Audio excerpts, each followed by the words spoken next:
Welcome to Bigmojo. One of the most popular movie genres in recent years is comic book movies. Superhero movies have dramatically increased in popularity from the early 2000s, where films like The Dark Knight, Avengers, and Superman transitioned superheroes from comic books to the mainstream media. Marvel is at the pinnacle of the superhero movie genre, with films grossing over $1 billion in the box office.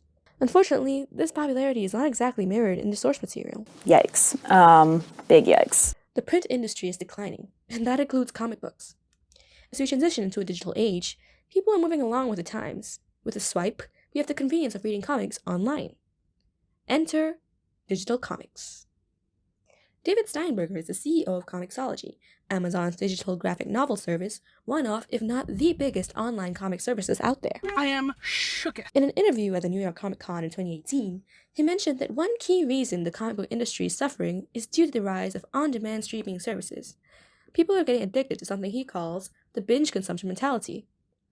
Being periodical in nature, printed comic books just can't hope to compete. I feel very attacked! Moreover, switching to digital comics leads to artwork being cleaned up with higher resolutions, extensive amounts of content, periodic sales on issues with deals that allow users to sometimes buy bundles at discounted rates, better user experience, and the ability to zoom into panels, which you just can't do in real life. Of course, digicomics are not only popularized in the West, but also have an incredible market in the East, such as Webtoons and manga. When you first visit these popular apps and sites, you'll spot something in common. These recommendations are usually accurate to a user's likes. So how does this happen? One word: algorithms. These are the very bones that weave through the structure of the apps in order to know exactly what users enjoy reading. User data is collected and utilized to improve user engagement through tailored recommendations, leading to heavier usage and higher inclination to partake in subscription services. It's all part of the money-making plan. I am the one, the way your son don't need a gun to get So what exactly are these data algorithms that are hidden behind the app interfaces? Let's go to South Korea. Come on, vamonos! Everybody, let's go! So their number one portal site, Naver Corporation. Starting in 1999, it quickly rose to become South Korea's number one search engine, beating giants like Google. One big factor that led to its growth was personalized services provided to consumers and expanding their reach by incorporating more products, leading to greater interconnectability. Users are now trapped in a Naver web where there is much convenience and ease from multiple services. The Naver Webtoon was a product which marked the birth of the Webtoon universe. They gained a large following, and the first Webtoon-based movie, APT, created a boom in the Webtoon universe, becoming a catalyst for the creation of an app. And soon, the Naver Webtoon app propelled the evolution where content was customized for mobile viewing. The app brought convenience and revenue to another level when they introduced the Line Webtoon app in English in 2014, which included Korean webtoons that were translated to English, as well as webtoons from authors with diverse backgrounds. The app has garnered a massive following, with recent numbers of 2020 hitting 70 million monthly active users in the US market. The app features many genres, art styles, storylines, and authors, so when handed with never-ending options, where do consumers start? We are now moving into a territory that handles big data tools. A summary is: big data refers to the massive amounts of data every user generates every second of every minute of every day. Big data tools are what is used to filter out the data and make any sense of it, and there are many different tools depending on what you want to know. Remember how Naver gained its following due to its personalized services and user convenience? No. Well. This happens because in Naver, they have developed the AIRS, an AI-based recommender system. The system includes collaborative filtering, deep learning, and reinforcement learning. Hybrid algorithms are combined with collaborative filtering, which tracks co-clicks patterns between users, which then helps the system recommend webtoons because users like you like them too. It is a content-based approach, which means that the system analyzes previous webtoons you have liked and recommends others based on similarity. Let's dive into the algorithm itself. Naver uses a CF technique of tensor factorization. Factors that undergo updates with each input are chosen, such as the tensor represents the historical data of the user clicking the webtoon in a specific context. AIRS also captures short-term user data by creating a reader profile from a sequence of clicked and unclicked items.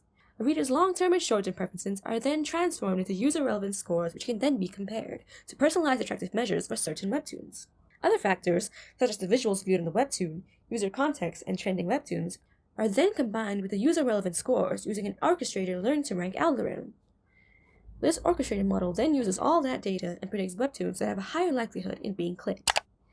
Diversity is introduced by recommending webtoons that may have similar genres but from different authors and have slightly different storylines.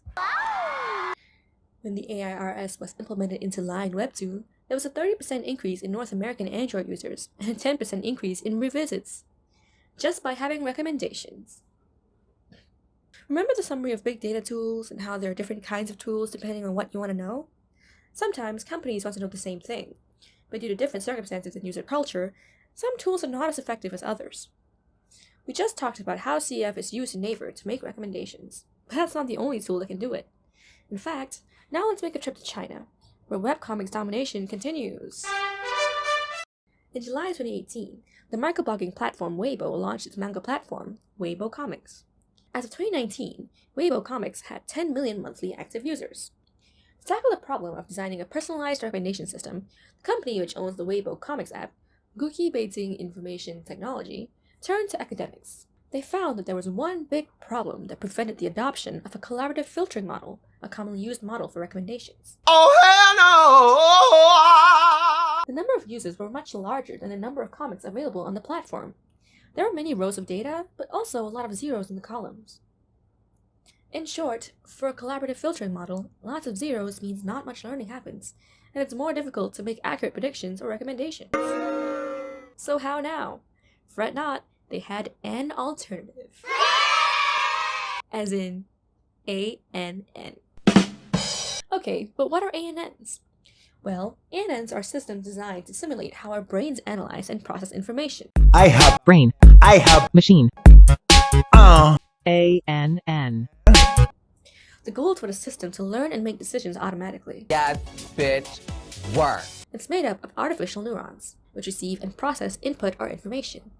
This processed information can be output to other neurons or serve as final output. They are grouped into layers that do different tasks. For their model, the researchers chose an encoding inference neural network. Let's draw it out.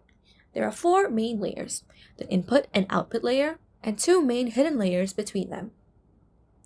Information passes through in one direction from the input to the output. The input layer takes information, much like CF factors, such as... This is then passed to the first 2 hidden layers, collectively called the encoder. Here, the data is transformed such that the calculations can be more easily made. It is then passed to the next 2 hidden layers, collectively called the decoder. And the hidden layers are where the magic happens. And finally, the decoder layer passes data to the output layer, and voila! Recommendations. But enough about the recommendations. Let's actually talk about the manga you've read in English. Do you ever really give much thought to how the translations are available for you to read? Behind them are a team of translators, painstakingly changing and reformatting every word. And with the recent pandemic and rise of users staying home and turning to online entertainment, the demand for easily available translated work has soared. Now, they are overworked and can't keep up with the workload. If you've been following us so far, you know what can come to the rescue. That's right, big data tools.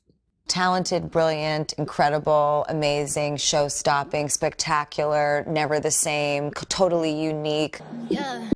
Tokyo-based company Mantra has come up with its own algorithm that can quickly process manga, identify texts, and produce translations. It aims to speed up the process of translation so that more manga titles and chapters will be readily available for the general public to consume.